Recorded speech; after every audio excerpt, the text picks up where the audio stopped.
नमस्कार, सुबह 11 बजे की खबरों में आप सभी का स्वागत है। मैं हूं नीलू। करते हैं खबरों की शुरुआत। तो सबसे पहले ट्वीट के साथ खबर की शुरुआत करते हैं। अखिलेश यादव पर केशव प्रसाद मौर्य का हमला। अखिलेश को ना कोरोना का टीका पसंद है, ना माथे का टीका पसंद है। अखिलेश को गुंडे अपराधी पसंद है। केशव मौर्य ने ये बातें कही हैं, कुछ ट्वीट के जरिए और कुछ मीडिया के सामने आकर उन्होंने ये बातें कही है। हम आपको बता दें, ट्वीट के जरिए जो उन्होंने बात लिखी उसमें अखिलेश यादव पर निशाना साधते हुए केशव मौर्य ने हमला किया है। उन्होंने लिखा कि कोरोना का टीका भी अखिलेश को पसंद नहीं है और ना ही माथे का टीका अखिलेश को पसंद है। अखिलेश को गुंडे अपराधी पसंद है। केशव मौर्य ने हमला किया है जबरदस्त तरीके से।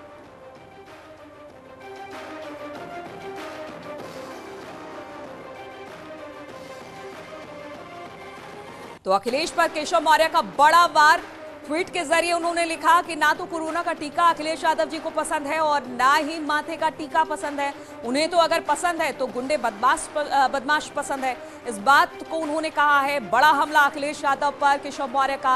उन्होंने ट्वीट के जरिए बातें लिखी। उन्होंने लिखा कि ना तो माथे का टीका पसंद है और कोरोना को लेकर भी जिस तरह के बयान उनकी तरफ से आए उन्होंने इसका भी जिक्र किया। उन्होंने कहा ना तो अखिलेश यादव जी को कोरोना का टीका पसंद है और ना ही माथे का टीका। अखिलेश को सिर्फ गुंडे अपराधी पसंद है।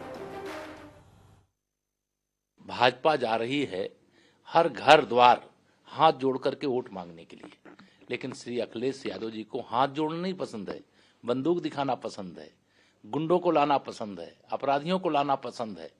जब चुनाव आचार संहिता के क्रम में यह तय किया गया है कि 5-5 लोगों का एक समूह हो, लोगों के पास वोट मांगने हाथ जोड़ करके जाएगा। भाजपा जा रही हर घर और हर द्वार हाथ जोड़ करके हम लोग वोट मांग रहे हैं।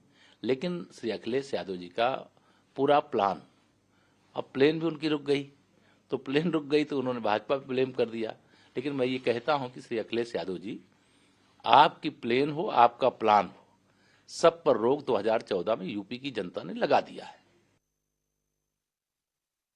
उत्तर प्रदेश में श्री अखिलेश यादव जी जब सरकार में थे तो 12,000 करोड़ रुपए के गन्ना किसानों के भुगतान का बकाया छोड़ करके गए थे। हमारी सरकार आई तो हमने 1.5 लाख करोड़ का गन्ना बकाया का खरीद का भुगतान किया है।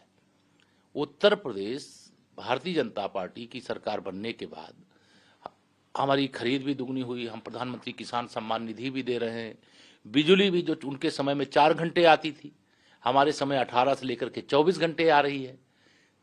श्री अखिलेश यादव जी जब बिजली का वादा करते हैं तो लोग हंसते हैं कि जिनके शासनकाल में बिजली की तारों में उत्तर प्रदेश की जनता कपड़े सुखाया करती थी, क्योंकि उसे पता था कि बिजली आनी ही नहीं है। और उत्तर प्रदेश विधानसभा चुनाव के लिए सभी पार्टियों ने पूरी ताकत झोंक दी है। पश्चिमी उत्तर प्रदेश में पहले चरण में मतदान हो रहे हैं, इसलिए इस वक्त सभी दलों का जो फोकस है वो वेस्ट उत्तर प्रदेश यानी पश्चिमी उत्तर प्रदेश है। और यहां पर ताबड़तोड़ प्रचार जारी है। पक्ष और विपक्ष सभी के नेता चुनाव प्रचार में जुटे हुए हैं। बीजेपी के तमाम दिग्गज नेता भी चुनाव प्रचार में उतरे हुए हैं। केंद्रीय गृह मंत्री अमित शाह, सीएम योगी, बीजेपी के राष्ट्रीय अध्यक्ष जेपी नड्डा, केंद्रीय मंत्री स्मृति ईरानी, डिप्टी सीएम केशव प्रसाद मौर्य और दिनेश शर्मा आज जगह जगह पार्टी के नेताओं और कार्यकर्ताओं के साथ बैठक कर चुनाव में जीत के लिए रणनीति बनाएंगे। वहीं आम लोगों से मुलाकात करके वोट भी मांगेंगे। वहीं एसपी अध्यक्ष अखिलेश यादव 3 जिलों में चुनाव प्रचार करने जाएंगे। वहीं छत्तीसगढ़ के मुख्यमंत्री भूपेश बघेल कांग्रेस के लिए वोट मांगते नजर आएंगे। तो पहले चरण में चुनाव है पश्चिमी उत्तर प्रदेश में और इसको लेकर तमाम पार्टियां इस वक्त प्रचार में जुटी हुई हैं।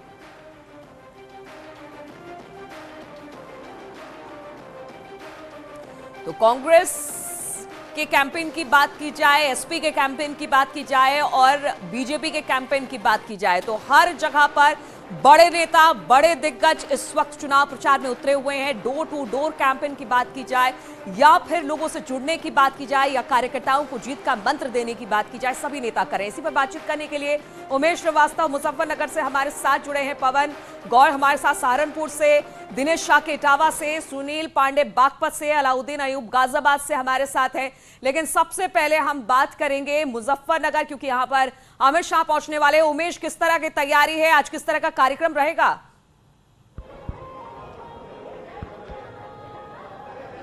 जी हाँ, देखिए, कहते हैं कि पश्चिमी उत्तर प्रदेश से जो राजनीतिक हवा चलती है वही पूरब तक जाती है। लिहाजा जाट लैंड को साधने के लिए हर राजनीतिक पार्टी जोर आजमाइश कर रही है। इसी कड़ी में आज केंद्रीय गृह मंत्री अमित शाह मुजफ्फरनगर पहुंच रहे हैं। यहाँ वो मतदाता संवाद भी करेंगे, साथ ही साथ यहाँ डोर टू डोर कैंपेन भी करेंगे। हमारे साथ बीजेपी के प्रवक्ता आलोक अवस्थी जी मौजूद हैं। आलोक जी, बताइए कि क्या कार्यक्रम रहेगा अमित शाह जी का, आज क्या विजय मंत्र देने वाले हैं और कितना महत्वपूर्ण दौरा है ये? देखिए, आपको सबको पता है कि इस समय चुनाव की रणभेरी बच चुकी है। अमित शाह जी आज मुजफ्फरनगर में है और मुजफ्फरनगर के पश्चात वो देवबंद में भी जाएंगे और देवबंद के पश्चात वो सहारनपुर भी जाने वाले हैं, जहाँ पे वो प्रभावी मतदाताओं से मिलेंगे, वहाँ पे वो जनसंपर्क करेंगे। और हम साफ साफ ये बताना चाहते हैं कि जो समाजवादी पार्टी और भारतीय जनता पार्टी का जो विशाल एक अंतर है, एक तरफ अपराधियों गुंडों को प्रश्रय देने वाली, दंगाइयों को तुष्टीकरण करने वाली समाजवादी पार्टी रही है, और एक तरफ उन अपराधियों और दंगाइयों को जो है जेल के अंदर डालने वाली, सख्ती से कार्रवाई करने वाली भाजपा सरकार रही है। आज मुजफ्फरनगर या पश्चिम यूपी को हम कहते हैं तो सड़कों का जाल बिछ चुका है। तमाम एक्सप्रेसवे, तमाम मेट्रो के काम यहाँ पे चल रहे हैं। मुजफ्फरनगर में आप कहीं पे भी जाना चाहें तो 1.5 से 2 घंटे में आप किसी भी बड़े महानगर में पहुँच सकते हैं। अखिलेश और जयंत की जोड़ी भी आजकल पश्चिमी उत्तर प्रदेश में डेरा जमाए हुए है। इस बार आप लोगों को भी ज्यादा मेहनत करनी पड़ रही है, कड़ी मशक्कत करनी पड़ रही है। अखिलेश जी और जयंत जी को ये जरूर बताना चाहिए कि किस तरीके से कैराना में पलायन कराने वाले नाहिद हसन को टिकट दिया है और डंके के चोट पर दिया है। किस तरीके से मेरठ के जो प्रत्याशी आदिल चौधरी किस तरीके से कह रहे हैं कि हम बदला लेंगे। दमखम दिखा रही है। उमेश अलाउद्दीन भी हमारे साथ गाजियाबाद से जुड़े हुए हैं। अलाउद्दीन, आज यहाँ पर अखिलेश पहुंचने वाले हैं, 12:30 बजे कहा जा रहा है कि एक प्रेस कॉन्फ्रेंस भी करने वाले हैं। जाट लैंड को साधने के लिए सभी अपनी अपनी ताकत झोंके हुए हैं। आज किस तरीके का कार्यक्रम रहने वाला है अखिलेश का?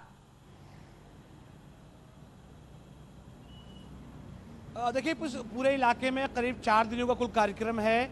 कल वो मुजफ्फरनगर मेरठ में थे, आज वो गाजियाबाद हापुड़ में है। कल खबर है कि वो बागपत में रहेंगे, साथ में शामली में रहेंगे। इसके बाद 31 तारीख को मंडे के दिन वो जाएंगे मैनपुरी करहल से अपना नॉमिनेशन दाखिल करेंगे। तो ऐसे में आज का जो प्रेस कॉन्फ्रेंस है उसमें जयंत चौधरी को एक बार फिर से साथ में लेंगे और तमाम जो पॉलिटिकल उन्हें वादे 11 किए हैं अब तक, उन बातों को फोकस करेंगे, जो बिजली का मामला हो या फिर पुरानी पेंशन का मामला हो या रोजगार का मामला हो। लेकिन एक बात सच है कि इस पूरे इलाके में अब राजनीतिक सरगर्मी अपने उफान पर है। भारतीय जनता पार्टी के तमाम नेता भी हैं, लेकिन उनके सामने समाजवादी पार्टी और आरएलडी के अध्यक्ष तमाम कैंपेनिंग कर रहे हैं। जमीन पर बेहद कड़ी टक्कर नजर आ रही है। और ये बरेली की तस्वीरें हम आपको रोकेंगे अलाउद्दीन। बरेली की तस्वीरें दिखा रहे हैं। जेपी नड्डा यहां पर डोर टू डोर कैंपेन करते नजर आ रहे हैं। तस्वीरें हम आपको दिखा रहे हैं किस तरह से अपनी पार्टी का पर्चा वहां पर दे रहे हैं, आम लोगों से बातचीत कर रहे हैं और मतदान में सक्रिय भूमिका निभाने की बात कर रहे हैं।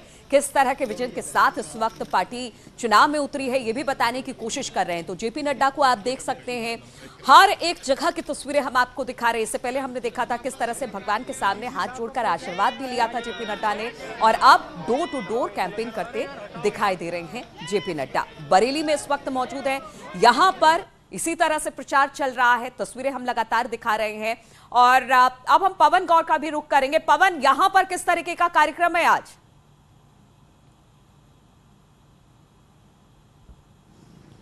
देखिए नीलू, आज थोड़ा सा कोहरा ज्यादा है, ठंड ज्यादा है, लेकिन देवबंद और सहारनपुर में आज राजनीतिक तापमान बढ़ने वाला है क्योंकि यहाँ गृह मंत्री अमित शाह का दौरा होने वाला है। तकरीबन इस समय हम लोग खड़े हुए हैं देवबंद के अंदर, जहां Amit Shah door to door campaign करेंगे। 2:10 पर यहां जो मेन मार्केट है देवबंद का, वहां गृह मंत्री अमित शाह पहुंचेंगे और डोर टू डोर कैंपेन करेंगे। यहां डोर टू डोर कैंपेन करने के बाद में तकरीबन 3:15 बजे यहां एक पास में गांव पड़ता है कोटा, वहां गृह मंत्री अमित शाह सहारनपुर देहात के जो प्रभावी मतदाता हैं उनको संबोधित करेंगे। उसके बाद में शाम को तकरीबन 4 बजे गृह मंत्री अमित शाह जो संगठन की एक बैठक करेंगे, तमाम जो चुनावी रणनीति में लोग शामिल हैं उनके साथ बैठकर जीत का मंत्र देंगे। उसके बाद में शाम को 5:30 बजे गृह मंत्री न्यू शारदा नगर है सहारनपुर नगर के अंदर, वहां डोर टू डोर कैंपेन करेंगे। तो इस पूरे क्षेत्र में देवबंद और सहारनपुर की अगर बात करें तो गृह मंत्री अमित शाह का एक बड़ा दौरा होने वाला है। तमाम कार्यकर्ताओं से लेकर जनता के बीच सीधे जाएंगे, डोर टू डोर कैंपेन करके सीधा अपनी पार्टी के पक्ष में मतदान की अपील करेंगे। क्योंकि लगातार ये जो पश्चिम का क्षेत्र है, 10 और 14 फरवरी 2 दिन ऐसे हैं पश्चिम और ब्रज को मिलाकर देखा जाए तो यहां मतदान होना है, लेकिन बीजेपी का सब बड़े नेता पूरे पश्चिम जो रण है उसमें कूद पड़े हैं। चाहे बिल्कुल, बीजेपी ने अपनी पूरी ताकत झोंक दी है इस वक्त। अगर खास तौर पर पश्चिमी उत्तर प्रदेश की बात की जाए, तस्वीरें लगातार हम दिखा रहे हैं आपको, जेपी नड्डा की तस्वीरें। हालांकि तमाम सहयोगी भी हमारे साथ जुड़े हुए हैं, क्योंकि बाकी जगहों पर बीजेपी के दिग्गज हो, एसपी के दिग्गज हो, वो भी चुनाव प्रचार कर रहे हैं या तो उनके पास भी जाना जरूरी हो जाता है। लेकिन तस्वीरें इस वक्त जो हम आपको दिखा रहे हैं टीवी स्क्रीन पर, आप देख सकते हैं जेपी नड्डा इस वक्त डोर टू डोर कैंपेन कर रहे हैं। दिनेश शाह के इटावा से हमारे साथ जुड़े हुए हैं। दिनेश, यहां पर किस तरह से आज दौरा होने वाला है और किस तरह के कार्यक्रम है आज यहां पर? बिल्कुल, यादव लैंड में पहली दफा भारतीय जनता पार्टी के राष्ट्रीय अध्यक्ष जेपी नड्डा पहुंच रहे हैं। 12:30 बजे के करीब जेपी नड्डा जी हेलीकॉप्टर के जरिए बरेली से इटावा की पुलिस लाइन में उतरेंगे और उसके बाद उनका सबसे महत्वपूर्ण प्रोग्राम जो है वो इटावा क्लब में होगा, जहां पर मतदाता संवाद संगोष्ठी को वो संबोधित करेंगे, जिसमें करीब 300 के आसपास लोगों को यहां पर बुलाया गया।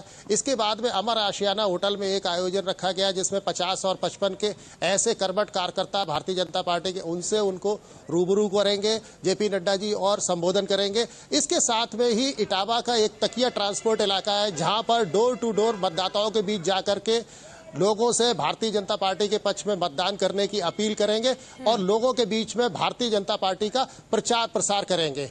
तो अभी तक इस तरीके का आयोजन है और इस कार्यक्रम को लेकर के भारतीय जनता पार्टी के कार्यकर्ताओं में बेहद ही उत्साह दिखाई दे रहा है। जोश के साथ में भारतीय जनता पार्टी के कार्यकर्ता हैं, क्योंकि जेपी नड्डा पहली दफा इटावा में आ रहे हैं। जाहिर है कि तो इस तरीके की जानकारियां जेपी नड्डा जी की तरफ से रहेंगी कि 2022 में भारतीय जनता पार्टी के पक्ष में कैसे मतदान किया जाए। यहाँ बेहद जिक्र करने वाली बात यह है, कोशिश हो रही है। तस्वीरें भी हम आपको दिखा रहे हैं, बरेली में इस वक्त जेपी नड्डा है और यहाँ से जब निकलेंगे तो इटावा की तरफ जाएंगे। एसपी का गढ़ माना जाता है और यहां पर भी इनके कई कार्यक्रम है। सुशील पांडे इस वक्त बागपत से हमारे साथ जुड़े हुए हैं। यहां पर सीएम योगी का दौरा होने वाला है। सुशील, किस तरह से आज कार्यक्रम सीएम योगी का रहने वाला है? जी देखिए नीलू, सबसे महत्वपूर्ण बात, पश्चिमी यूपी में बीजेपी ने अपनी पूरी ताकत झोंक दी है। चूंकि आरएलडी का गढ़ माना जाता है बागपत, मैं आपको दिखाऊंगा पीछे। आप देखिए, ये फिलहाल एक कोविड हॉस्पिटल है जहां पर सीएम योगी लगभग 12:30 बजे के आसपास पहुंचेंगे। कोविड सेंटर जो है वहां पर उसका निरीक्षण करेंगे, उसके बाद मीडिया से हो सकता है वो बातचीत भी करें नीलू। उसके बाद यहां से वो रमाला जाएंगे हेलीपैड के द्वारा। रमाला में तमाम जो कार्यकर्ता हैं, डोर टू डोर कैंपेनिंग है उसकी शुरुआत करेंगे। तमाम जो जनता है उससे सीधा संवाद करेंगे। हालांकि उसके बाद छपरौली भी जाने का प्रोग्राम है। 2:30 बजे मुख्यमंत्री योगी आदित्यनाथ छपरौली जाएंगे। चूंकि बागपत का जो इतिहास रहा है नीलू, वो फिलहाल आरएलडी का गढ़ माना जा रहा है। लेकिन अगर पिछले चुनाव की बात करें तो पिछले चुनाव में बीजेपी को यहां पर ज्यादा फायदा मिला। हालांकि आरएलडी की एक सीट यहां से निकली थी, वो छपरौली की थी, लेकिन छपरौली के जो जीते हुए विधायक थे वो बाद में बीजेपी में चले गए थे। चूंकि इस बार ये योगी आदित्यनाथ ने कमान इसलिए संभाला है क्योंकि जाट नेताओं को साधने की कोशिश है, उनको समझाने की कोशिश है। और फिलहाल देख भी सकते हैं कि सुरक्षा व्यवस्था, यानी कि उत्तर प्रदेश पुलिस को लेकर सुरक्षा की बात करें तो यहां पर सुरक्षा व्यवस्था चाक चौबंद कर दी गई है। यहीं से आगे ही जो आपको दिख रहा होगा एक सेंटर, वो कोविड सेंटर है, जहां पर योगी आदित्यनाथ थोड़ी देर में पहुंचेंगे। वहां पर वो उस कोविड सेंटर का निरीक्षण करेंगे। उसके बाद तमाम जो अधिकारी हैं, प्रेस के लोग हैं, उनसे बातचीत भी करेंगे।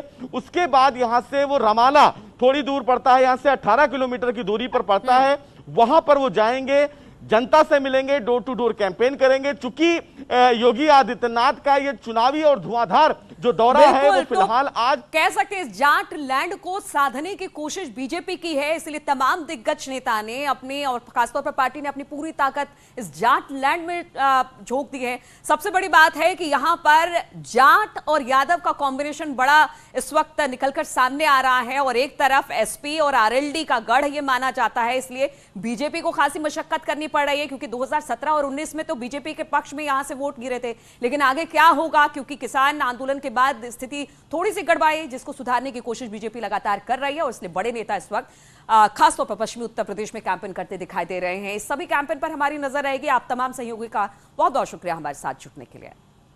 रुकेंगे छोटे से ब्रेक के लिए।